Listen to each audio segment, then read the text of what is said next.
projeto que deverá marcar os nossos trabalhos em março, na segunda quinzena de março de 2014.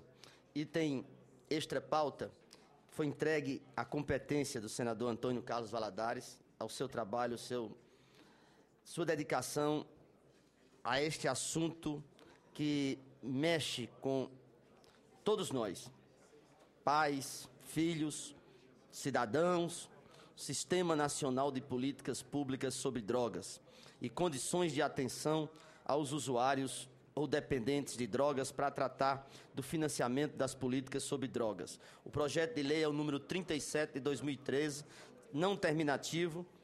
A matéria está entregue ao senador Antônio Carlos Valadares, que tem a palavra para o seu relatório, que já está publicado. Presidente, antes de iniciar a leitura deste relatório, eu farei de forma sintética, já que ele foi distribuído a todos os parlamentares desta comissão. Eu gostaria de ratificar o que disseram os nossos colegas a respeito do desempenho de Vossa Excelência à frente desta comissão. Portou-se como um verdadeiro magistrado. Em todas as ocasiões, jamais interferiu de modo a querer modificar o voto, alterar a posição de qualquer senador. Distribuiu de forma equitativa os pareceres, sem levar em conta o interesse partidário, mas o interesse em fazer uma somação nesta comissão, a fim de que os seus trabalhos tivessem uma grande desenvoltura. Por isso, meus parabéns a Vossa Excelência e meus agradecimentos pelas atenções de que fui alvo, não só eu, como todos aqueles que participam desta comissão. Obrigado, senador. Como eu disse, senhor presidente, este relatório, ele possui 67 páginas e nós procuramos desenvolver a elaboração deste parecer de modo a ouvir todos os segmentos interessados na solução desta grande questão que envolve as drogas em nosso país, que interessa, como disse Vossa Excelência, as nossas famílias, a sociedade de um modo geral. Então, eu vou fazer uma síntese deste relatório, até por economia processual, mas todo o processado foi distribuído integralmente aos senhores senadores e às senhoras senadoras. O projeto de lei da Câmara, número 37, de 2013, promove muitas alterações na lei número 11.343, de 23 de agosto de 2006, conhecida como Lei Antidrogas, mas também propõe alterações a outras 12 leis. Para facilitar a análise, dividimos o projeto em 7 eixos principais. Primeiro, estruturação do Sistema Nacional de Políticas sobre Drogas, SISNAD, e formulação das políticas sobre drogas. 2, atividades de prevenção de consumo de drogas, reinserção social e econômica do usuário dependente de drogas. 4, atenção à saúde. 5, comunidades terapêuticas acolhedoras. 6, aspectos penais e processuais penais. 7, financiamento das políticas sobre drogas. Faremos, então, aqui o registro das mais importantes modificações. Antes, porém, eu gostaria de destacar que durante a instrução do projeto ouvimos as mais variadas representações da sociedade e diversos órgãos do governo. Promovemos a realização de uma audiência pública no âmbito desta Comissão de Constituição, Justiça e Cidadania, em que estiveram presentes Vitor André Zílio Maximiano, secretário nacional de Políticas sobre Drogas do Ministério da Justiça, Marcos Vinícius de Oliveira, representante do Conselho Federal de Psicologia, Padre Haroldo Ram, presidente da Federação Brasileira de Comunidades Terapêuticas, Alice Dimache Pereira de Souza, representante da Rede de Justiça Criminal, Dartil Xavier da Silveira, professor da Universidade Federal de São Paulo, Clóvis Benevides, coordenador do Fórum Brasileiro de Gestores de Políticas sobre Drogas, Miriam Abuide, representante da Rede Nacional Internúcleos de Luta Antimanicomial, Aloysio Andrade, coordenador-geral do Colegiado de Conselhos Estaduais de Políticas sobre Drogas, Cristiano Marona, advogado e representante da Rede Pense Livre, e Célio Luiz Barbosa, presidente da Confederação Nacional de Comunidades Terapêuticas, CONFENACT, justificar a ausência do Dr. Drauzio Varela e o Dr. Ronaldo Laranjeiras. No processo de elaboração deste relatório, também recebemos em audiência diversas entidades da sociedade civil, como Comissão Brasileira sobre Drogas e Democracia, Rede Pense Livre, Rede Justiça Criminal, Associação Brasileira de Saúde Coletiva, Abrasco, Viva Rio, Movimento Rio da Paz, Rede Evangélica Nacional de Ação Social, Rede Fale, Confederação Nacional de Comunidades Terapêuticas, Federação Brasileira de Comunidades Terapêuticas, Pastoral da Sobriedade, Cruz Azul no Brasil, Fazenda Esperança, Sindicato Nacional da Indústria da Construção Pesada, algumas das quais apresentaram sugestões ao texto do projeto. Reunimos ainda com o ministro da Saúde, com o ministro da Saúde, sim, o Alexandre Padilha, e representantes do Ministério da Justiça, Secretaria Nacional Antidrogas e a Secretaria de Assuntos Legislativos, Ministério da Fazenda, Casa Civil, Secretaria de Assuntos Jurídicos e Secretaria de Assuntos Governamentais, Secretaria de Relações Institucionais, Secretaria Especial de Direitos Humanos da Presidência da República e do Conselho Federal de Psicologia. Ainda fizemos algumas reuniões na residência da senadora Lícia da Mata, onde compareceram vários senadores, como o senador Suplicy, o senador Humberto Costa, o senador Aloysio Nunes, o deputado Paulo Teixeira e outros tantos que, em várias reuniões, participaram de debates na casa da senadora Lícia da Mata, que nos ofereceu 2 jantares logo após os debates que ali foram realizados. Agradeço à senadora Lícia da Mata pela gentileza em proporcionar esse debate na sua própria residência. Parte 2. Análise. De um modo geral, somos favoráveis às alterações promovidas pelo PLC número 37 de 2013, que traz inovações oportunas para aprimorar a legislação antidrogas. Eu quero agradecer a participação de Tânia, nossa querida amiga, de Daniel, do nosso gabinete, que participaram ativamente e nos ajudaram na elaboração desse relatório. Agradeço a vocês dois, principalmente, e também a consultoria do Senado, que participou desse trabalho.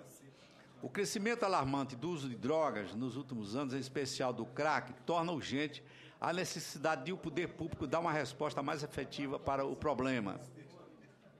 Em setembro de 2013, a Fundação Oswaldo Cruz, Fiocruz, e a Secretaria Nacional de Políticas sobre Drogas do Ministério da Justiça divulgaram resultados da maior pesquisa já realizada sobre o número e o perfil dos usuários de crack no Brasil, na qual entrevistaram aproximadamente 25 mil pessoas residentes nas capitais do país.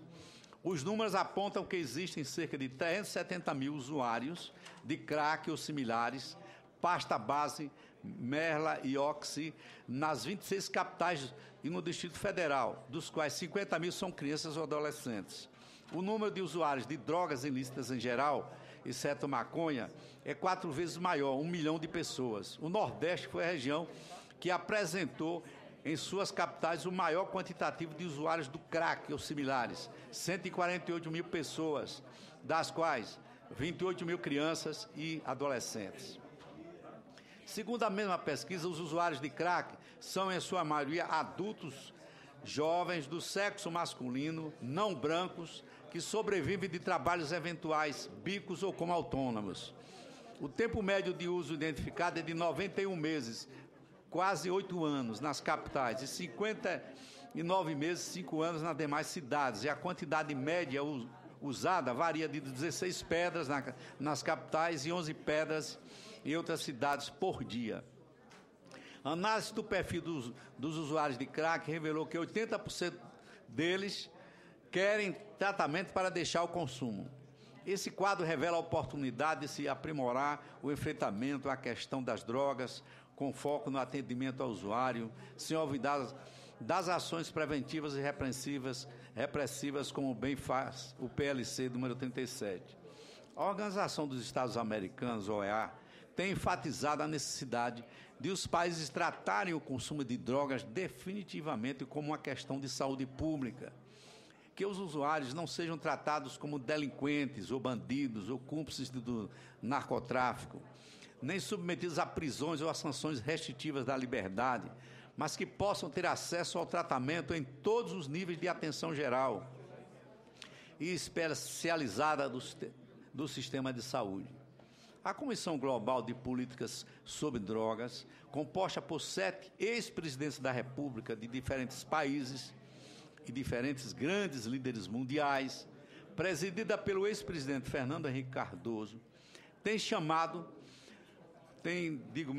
clamado por uma revisão completa das leis e políticas de controle de drogas no plano nacional e mundial, ao enfatizar o fracasso do modelo da guerra global contra as drogas, que, apesar dos investimentos bilionários, não tem sido capaz de frear a expansão do consumo de substâncias ilícitas.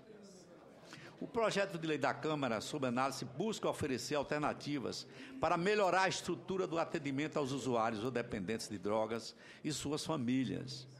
Ele detalha os principais aspectos relativos ao tratamento e o acolhimento de pessoas que usam drogas e da sua necessária reinserção social e econômica.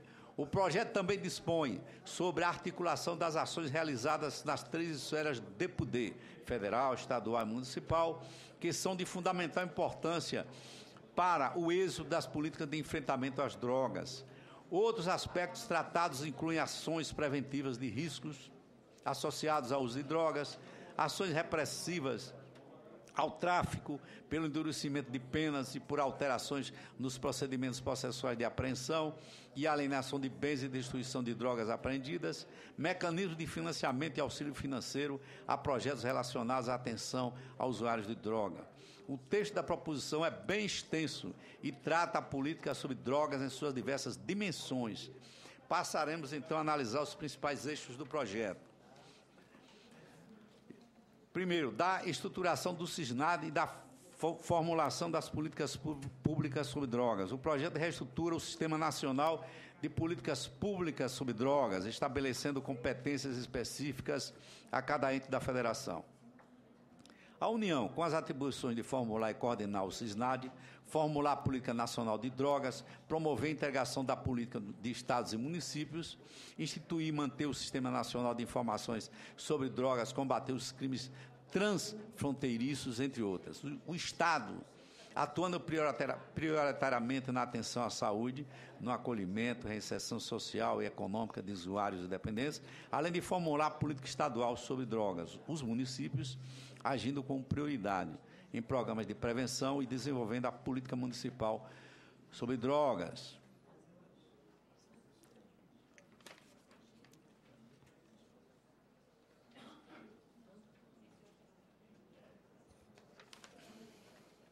Com relação ao Plano Nacional de Políticas sobre Drogas, buscamos aprimorar a redação de alguns objetivos e acrescentamos o objetivo de fortalecer a rede de atenção psicossocial como estratégia prioritária para a atenção integral ao usuário dependente de drogas. Também passamos a assegurar a participação da sociedade civil nos processos de formulação, implementação, monitoramento e avaliação do Plano Nacional. No que se refere aos conselhos de políticas públicas sobre drogas, consideramos que eles representam uma importante forma de institucionalidade pública e democrática do país, pois abrem os processos de formulação, gestão, controle e avaliação das políticas públicas à participação da sociedade, retirando-os da esfera exclusiva do Poder Executivo e Legislativo. Por isso, propusemos alterações para que o projeto trate não só dos conselhos dos estados, do Distrito Federal e municípios, como também da União.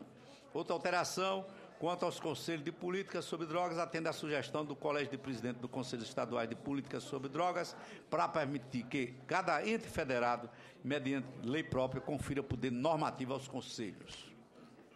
2. Das atividades de prevenção do uso indevido de drogas. O projeto cria a Semana Nacional de Políticas sobre Drogas, como instrumento de difusão de informações, debates públicos, boas práticas de prevenção, tratamento, acolhimento e reinserção socioeconômica, campanhas de mobilização da comunidade e dos sistemas de ensino. Não podemos deixar de estar atentos aos riscos do consumo abusivo de bebidas alcoólicas, assim como o cigarro, o álcool é uma droga culturalmente aceita e, portanto, considerada lícita, apesar dos danos mais do que comprovados que ambos produzem à saúde individual e coletiva. A Organização Mundial de Saúde reconhece que o consumo de álcool e os problemas a ele relacionados variam nos países do mundo, mas é significativo o peso que as doenças e as mortes representam. São cerca de 2,25 milhões a 2,5 milhões de pessoas que morrem por causa do álcool por ano em todo o mundo. De acordo com a Organização Mundial de Saúde, o consumo de álcool é o terceiro maior fator de risco do mundo para doenças e incapacidades. Em países de renda média, é o maior fator de risco. O álcool é fator causal de 60 tipos de doença e lesões e compõe a causa de outros 200. Quase 4% de todas as mortes ao redor do mundo são atribuídas ao álcool, mais que as mortes causadas por HIV e AIDS, violência ou tuberculose. O álcool também está associado com diversas questões sociais, incluindo violência, negligência e abuso infantil e absentismo do trabalho. Embora o Brasil tenha avançado muito nas restrições ao cigarro, a advertência de riscos em rótulos, limitações no patrocínio de eventos, proibição de propaganda, proibição do consumo em determinados lugares, inclusive levando à redução do seu consumo, o mesmo não se verifica com relação à bebida alcoólica. A legislação em vigor restringe a publicidade de bebidas alcoólicas apenas para bebidas em conteúdo alcoólico superior a 13 graus Gay-Lussac, artigo 4º, parágrafo único do artigo 1º da Lei 9.294 de 96, o que deixa de fora a cerveja, ices e outras bebidas de teor alcoólico menos elevado. Nosso ordenamento, porém, considera alcoólica toda bebida, nosso ordenamento jurídico, considera alcoólica toda bebida com graduação alcoólica igual ou superior a 0,5 grau Gay-Lussac. É o que se verifica na Política Nacional sobre o Álcool, que dispõe sobre as medidas para a redução do uso indevido do álcool e sua associação com a violência e a criminalidade, instituída pelo Decreto número 6.117 de 2007, assim como pelo Decreto número 6.871 de 2009, que regulamentam a Lei número 8.918 de 94, para dispor sobre a padronização, a classificação, o registro, a inspeção, a produção e a fiscalização de bebidas. No artigo 19b, no seu parágrafo 1º, consta um dispositivo que já faz parte da Lei 9.294, de 15 de julho de 96. Apenas nós repetimos o que já está numa lei específica, que diz assim: a propaganda de bebida não poderá associar o produto ao esporte olímpico ou de competição, ao desempenho saudável de qualquer atividade, à condução de veículos e à imagem ou ideias de maior êxito ou sexualidade das pessoas.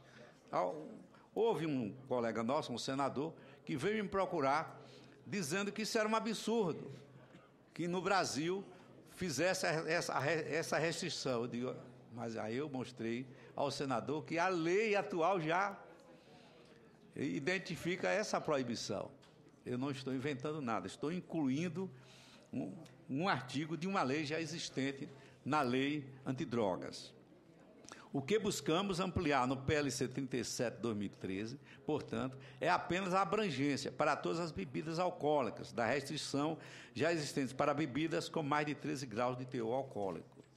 Devemos observar que a restrição legal à publicidade de bebidas alcoólicas não possui a mesma amplitude das restrições aplicáveis aos produtos fumígeros. Não se aplicam, por exemplo, as proibições de patrocínio de atividade cultural e esportiva, de propaganda por meio eletrônico ou a propaganda indireta contratada, também denominada de merchandising. A restrição legal em vigor significa apenas proibir a propaganda no rádio e na televisão das 6 às 21 horas, e vedar a associação da bebida ao esporte, ao desempenho saudável de qualquer atividade, à condução de veículo e à imagem ou a ideias de maior êxito ou sexualidade das pessoas, além de exigir no rótulo a advertência: evite o consumo excessivo de álcool. Isso somente para as bebidas com teor alcoólico superior a 13 graus, Guilherme. Naturalmente que aqui estão incluídas, não é? As cervejas e a maior parte dos vinhos.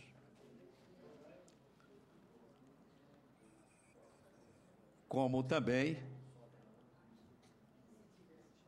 toda e qualquer bebida que atinja, que seja superior a 13 graus. De acordo com a pesquisa de especialistas da Universidade Federal de São Paulo, com 183 estudantes de idade entre 14 e 17 anos, 82,7% relataram já ter experimentado bebidas alcoólicas, dentre os quais 44,4% referiam consumo com alguma frequência, pelo menos uma vez ao mês ou aos finais de semana. O objetivo da pesquisa foi de analisar a apreciação de propagandas de cerveja por adolescentes e qual a relação com a exposição prévia às mesmas e o consumo de álcool.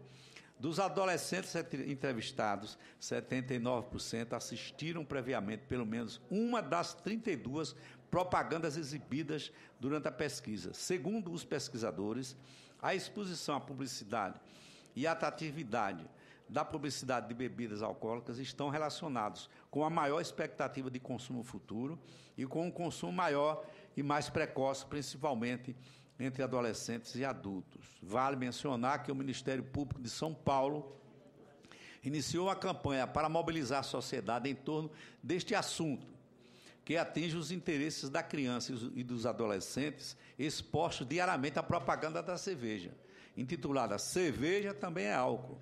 A campanha quer incluir a cerveja na legislação que restringe a publicidade de bebidas alcoólicas, o que vai ao encontro da proposta que formulamos para o artigo 19C da Lei nº 11.343. Eu sei que o lobby da cerveja vai em cima dos senadores da República. Nós não estamos proibindo de forma nenhuma, através desse projeto, a publicidade da cerveja.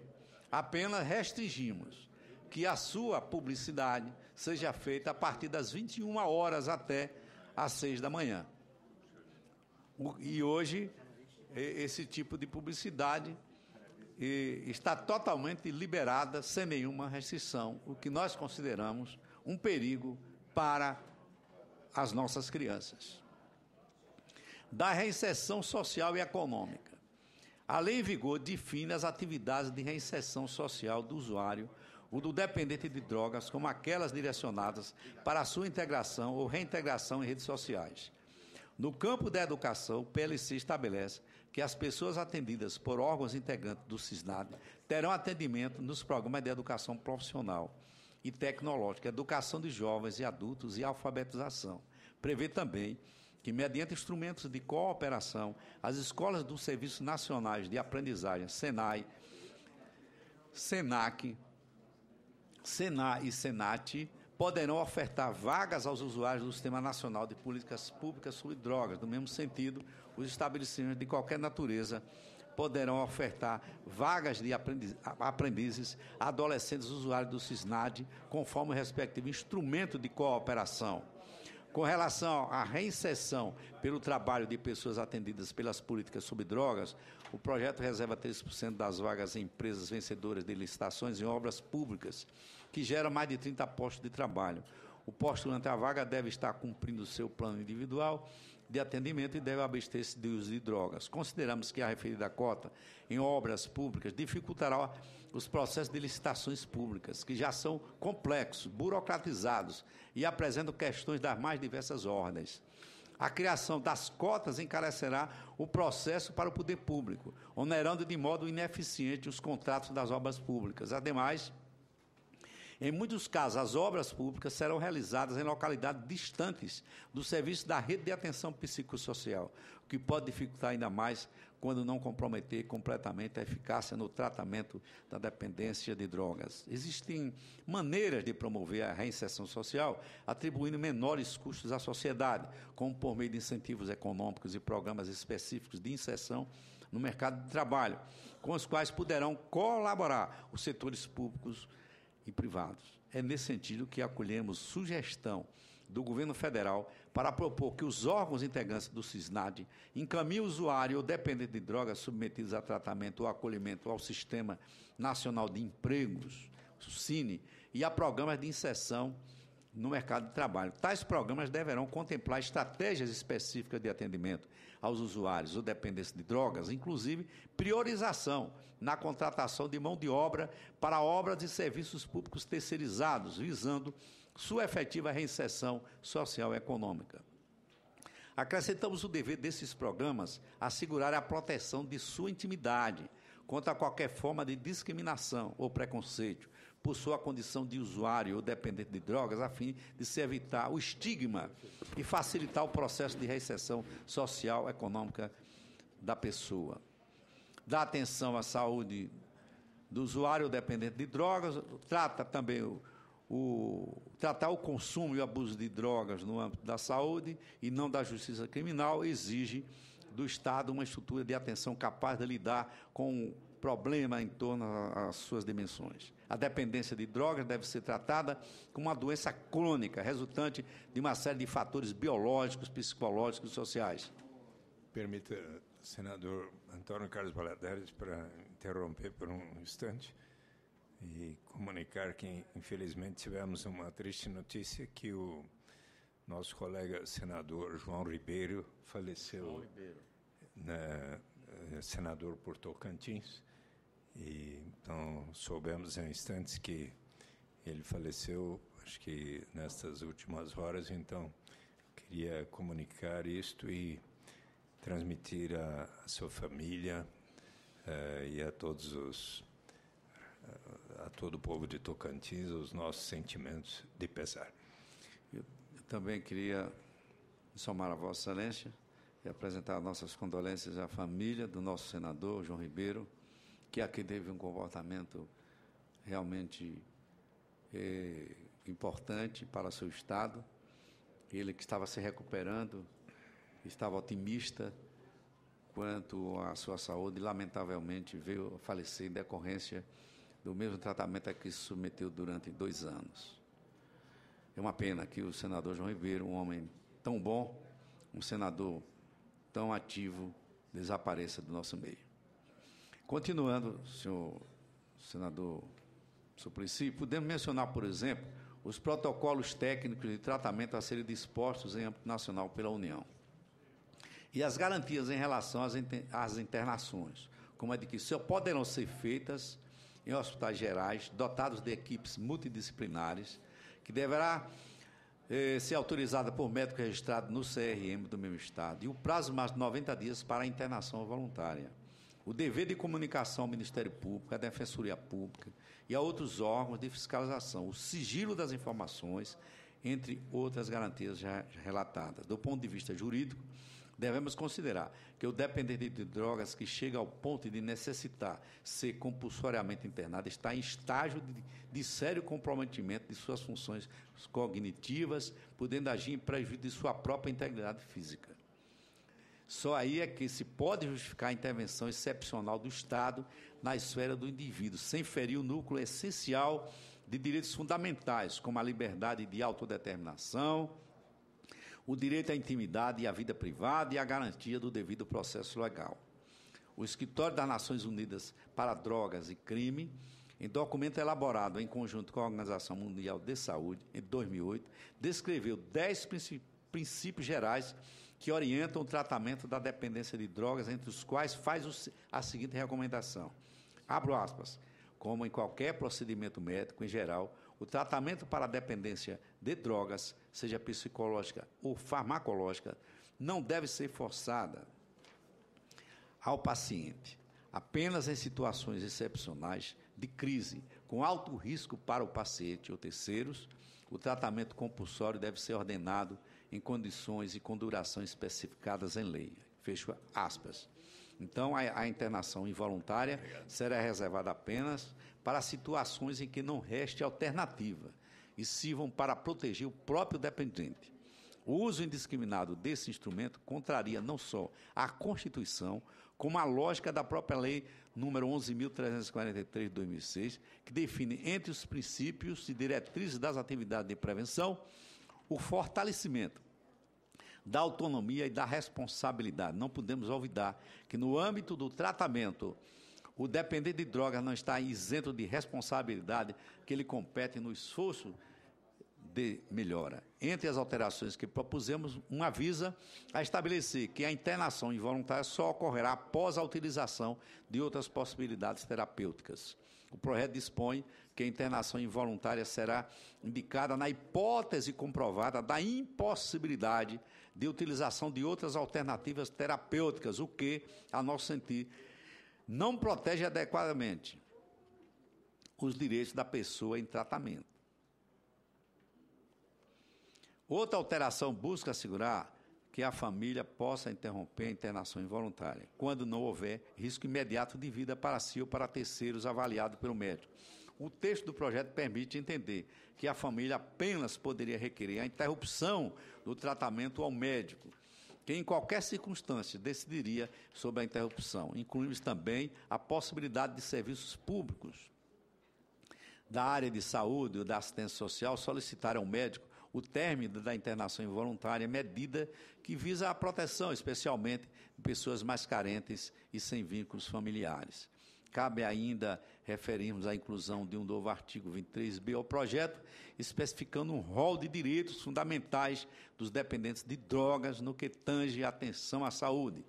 Entre esses direitos estão ter acesso a tratamentos que respeitem a sua dignidade, e concentrando-nos com suas necessidades, receber informações prestadas por equipe multiprofissional de saúde a respeito do tratamento disponível ou dos tratamentos disponíveis, escolher de forma autônoma e responsável seu tratamento, não ser internado contra a sua vontade, exceto nas circunstâncias previstas na lei, e receber atenção psicossocial durante e após o tratamento, sempre que necessário.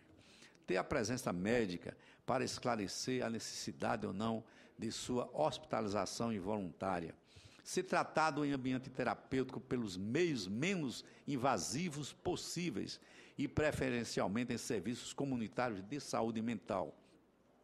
Ter garantia de sigilo nas informações prestadas. Do acolhimento pelas comunidades terapêuticas acolhedoras, o PLC reconhece a coexistência entre atendimento governamental e serviços oferecidos pelas comunidades terapêuticas acolhedoras.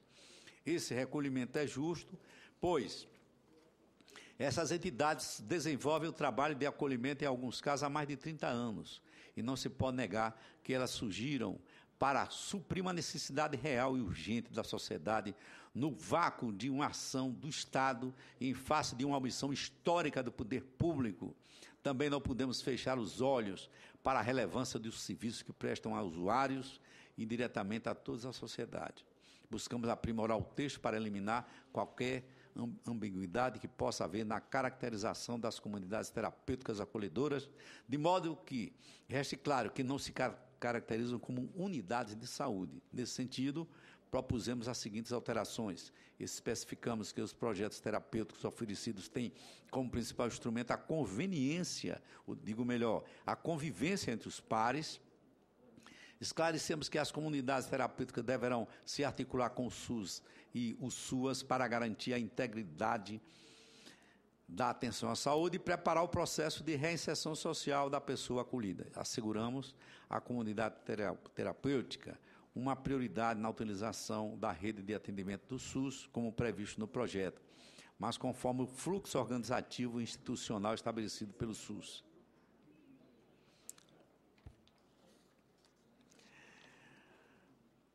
Mais detalhes no parecer.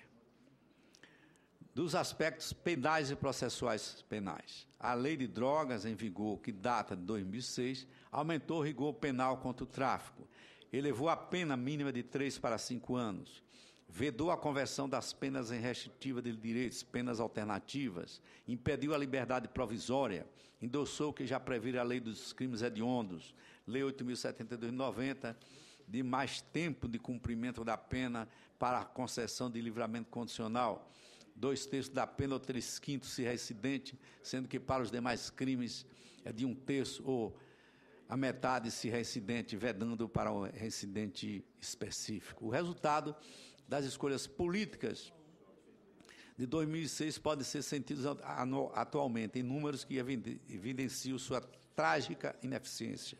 Prendeu-se muito mais por tráfico, mas a prática desse crime não foi reduzida.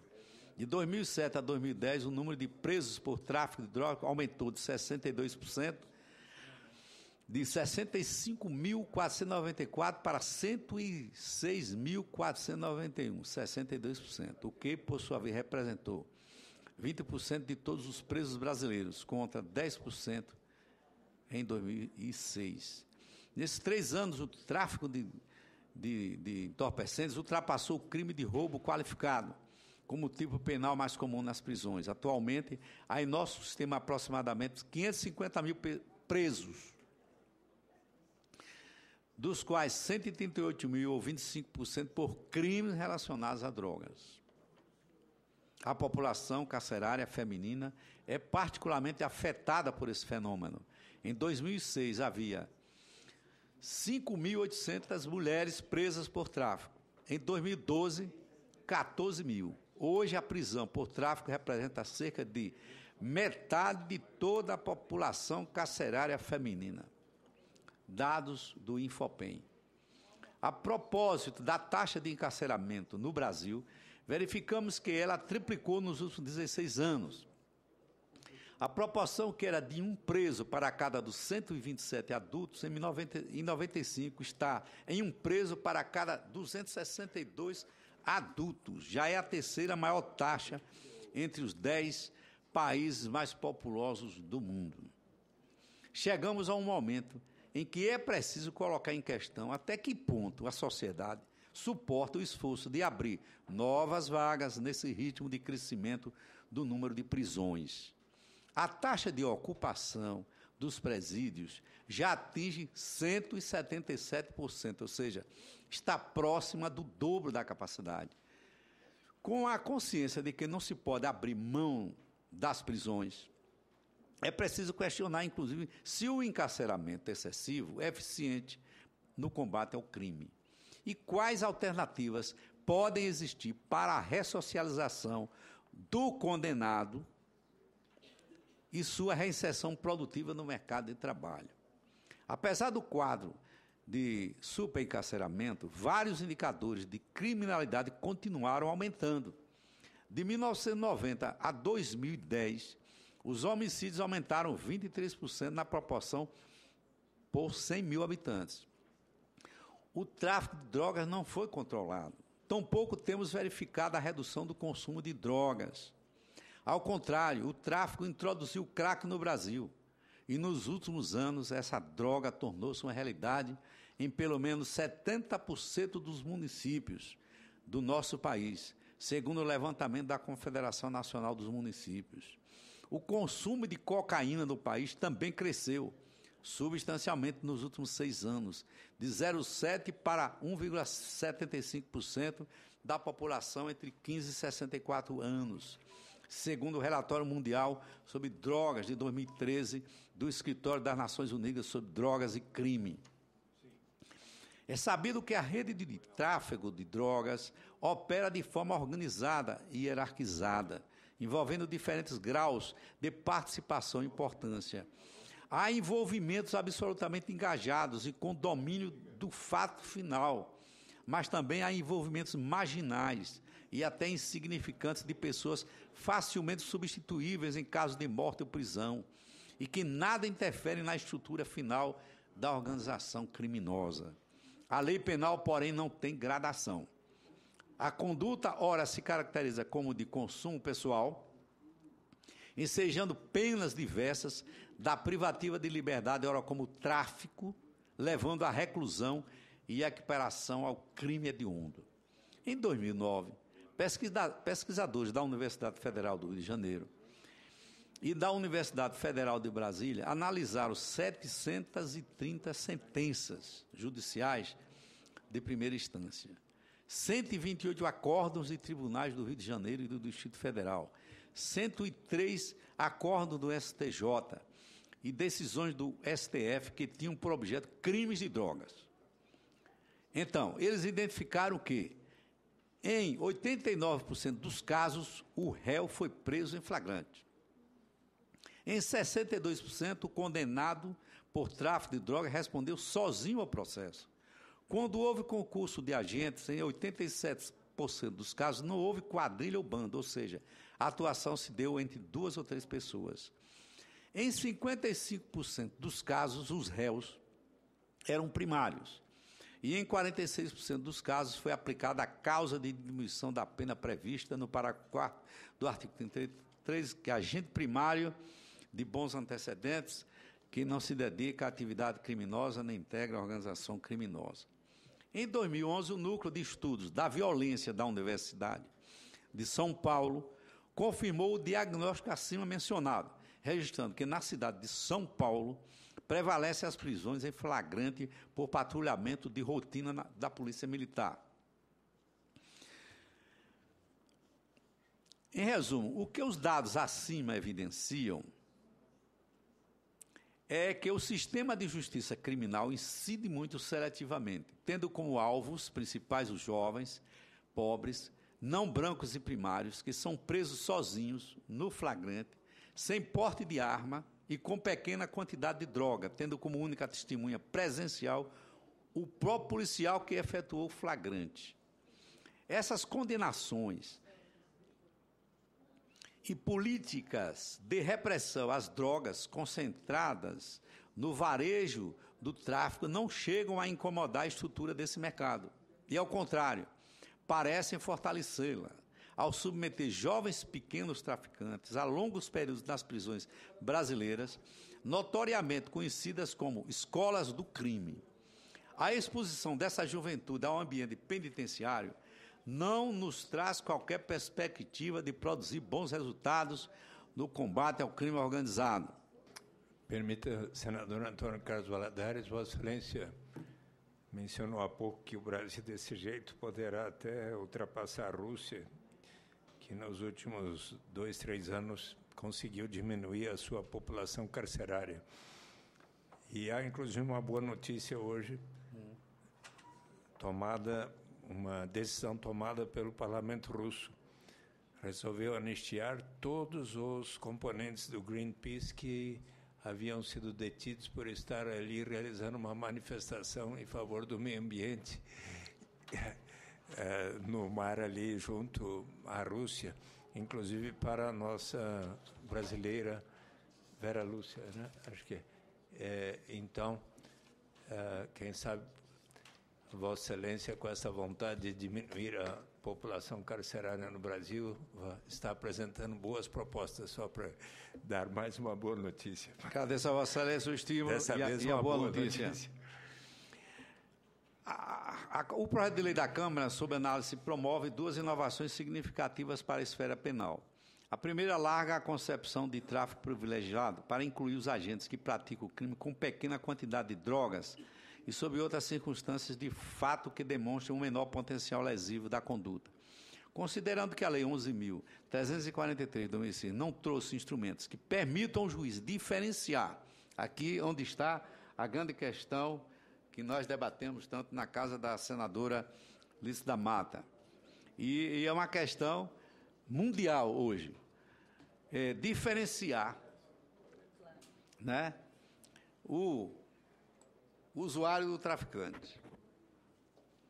Considerando que a lei número 11.343 não trouxe instrumentos que permitam ao juiz diferenciar a resposta penal aos diferentes tipos de traficantes que compõem a realidade do tráfico no Brasil, não lhes oferecendo respostas intermediárias dentro do conceito amplo de tráfico, vemos com bons olhos a proposta de oferecer ao juiz um instrumento para dosar melhor a pena conforme a gravidade do caso. A segunda inovação de natureza penal proposta pelo projeto é uma forma de tráfico qualificado pela chefia de organização criminosa, com aumento da pena mínima de 5 para 8 anos. A organização criminosa é definida como uma associação de 4 ou mais pessoas, estruturalmente ordenada e caracterizada pela divisão de tarefas, ainda que informalmente com o objetivo de obter, direta ou indiretamente, vantagem de qualquer natureza mediante a prática de crime. Essa inovação tem o mérito de buscar conferir uma reprimenda mais severa àquele que exerce o comando do tráfico de droga. No entanto, tornou-se desnecessária e até tecnicamente inadequada após a promulgação da Lei 12.850, de 2 de agosto de 2013, que é específica e confere um tratamento mais completo às organizações criminosas. Como se percebe, essa lei foi sancionada quando a Câmara dos Deputados já havia aprovado o PLC 37 de 2013. A lei de 2013 define a organização criminosa em termos idênticos ao do PLC 37, mas cria o tipo penal de promover, constituir, financiar ou integrar pessoalmente ou por interposta pessoa a organização criminosa com pena de 3 a 8 anos de reclusão.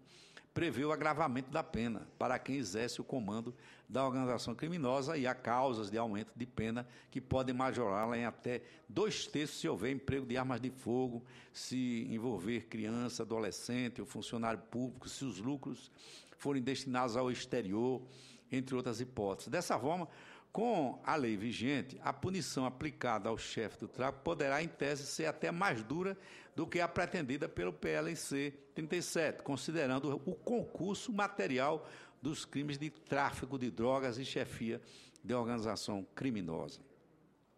Ademais, com o quadro normativo em vigor, a aprovação do parágrafo 5º do artigo 33 da Lei 11.343, proposto pelo projeto, poderia provocar uma situação de dupla valoração e punição do mesmo fato, pois criaria uma forma qualificada de crime de tráfico quando já existe um tipo específico para a organização criminosa.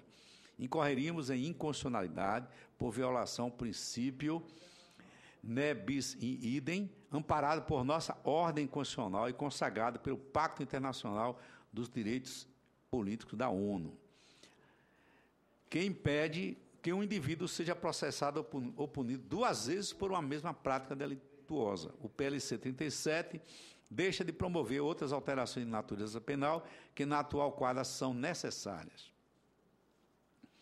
Com relação ao usuário ou dependentes de drogas, a lei número 11.343 é considerada um avanço, na medida em que, além de institucionalizar uma série de mecanismos de prevenção e tratamento do contexto do CISNAD, ela eliminou a pena de prisão, despenalização para o usuário dependente, substituindo-a por sanções alternativas de não encarceramento.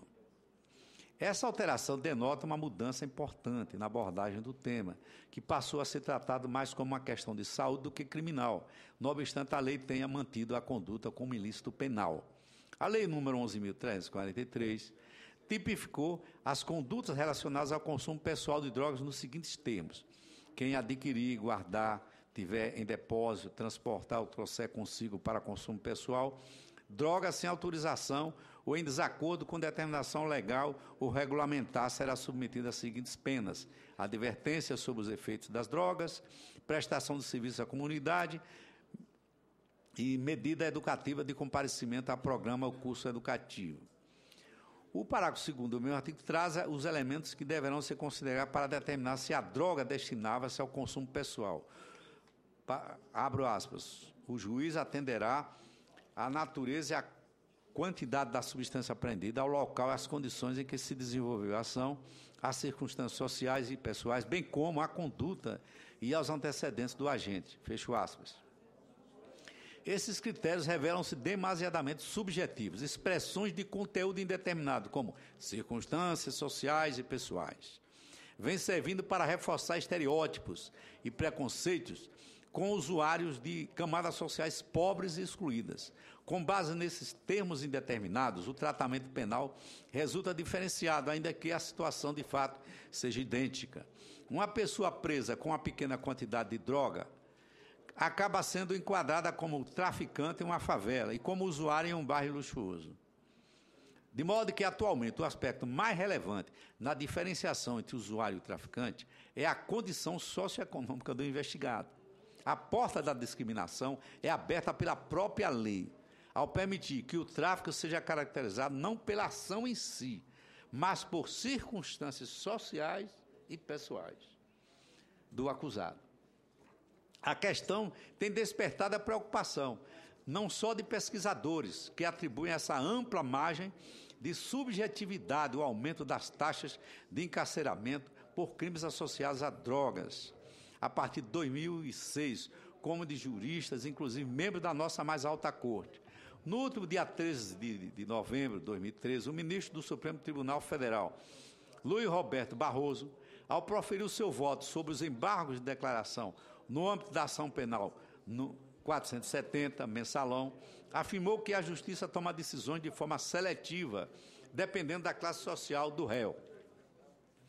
Disse o ministro Barroso, abro aspas, as ideias, infelizmente, levam um tempo relativamente longo, desde que conquistam corações e mentes até se concretizarem na realidade. Mas já sabemos qual é a direção certa. E a direção certa é mais importante do que a velocidade.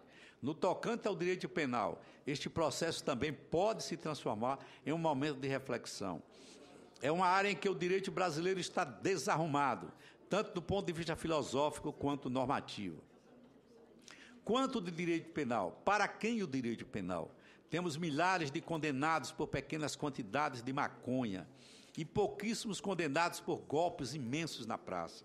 Para ir preso no Brasil, é preciso ser mais pobre e muito mal defendido. O sistema é seletivo, é um sistema de classe, quase um sistema de castas. Eu nem sou um defensor entusiasmado da prisão, até pelo contrário, mas a desigualdade também em matéria penal é uma marca lastimável do país. Fecho aspas, palavras do ministro Barroso. A experiência de diversos países mostra que existem alternativas para uma determinação mais objetiva sobre a destinação da droga, visando a estabelecer balizas mais claras para a atuação policial e judicial. Por exemplo, pela determinação de uma pequena quantidade pela lei, que se presume, ou seja, admite-se prova em contrário, seja destinada ao consumo pessoal, caso encontrada na posse de uma pessoa. Essa quantidade pode ser legalmente determinada mediante uma previsão estrita da unidade de medida associada à natureza da droga, ou associada ao número de doses, ou a uma estimativa de consumo por um dado período, sujeita à definição pelo Poder Executivo. Evidentemente que a distinção última entre o usuário e o traficante se dá pela destinação da droga, seja qual for a quantidade. Se destinado ao fornecimento de terceiros ou ao comércio em geral, caracteriza-se o crime de tráfico, artigo 33. Se destinado ao consumo pessoal, caracteriza-se o ilícito do artigo 28. Ressaltamos que a previsão de uma referência objetiva baseada em uma pequena quantidade de droga não tem o condão de liberar o consumo ou o porte dessa quantidade reduzida, o que se daria apenas mediante proposta de descriminalização de drogas, que não endossamos no substitutivo proposto. Mantemos o porte da droga como consumo pessoal e como ilícito penal.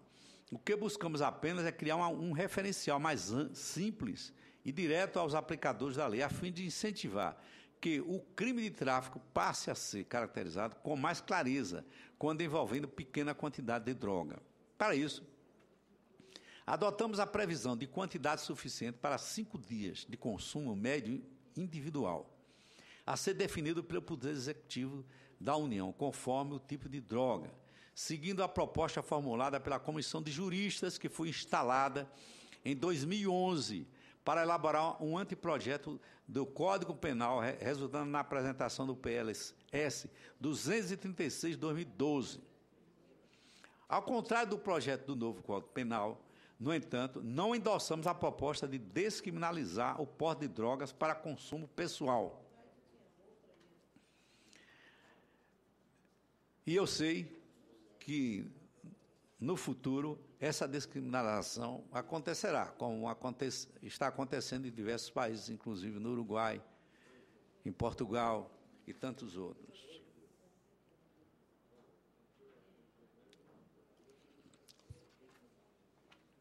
Senador Suplicy propõe que, devido a compromissos, né, assumidos, não só por ele como pelos demais senadores, que nós possamos dar como lido o restante desse relatório. Eu acho que os principais pontos do relatório nós já fizemos a leitura, inclusive terminando sobre essa questão da apresentação de uma emenda visando a conceituação do que é o usuário e do que é o usuário dependente, do que é o traficante. São pontos que vão causar, sem dúvida alguma, muitos debates aqui nesta comissão. Isso acontecerá no mês de novembro do próximo ano, já que há um acordo de que essa proposta tem pedido de vistas. Há um último item que eu... A partir de fevereiro ou março. A partir de março. Já que já estou terminando, falar sobre o financiamento das políticas sobre drogas, para encerrar a nossa leitura.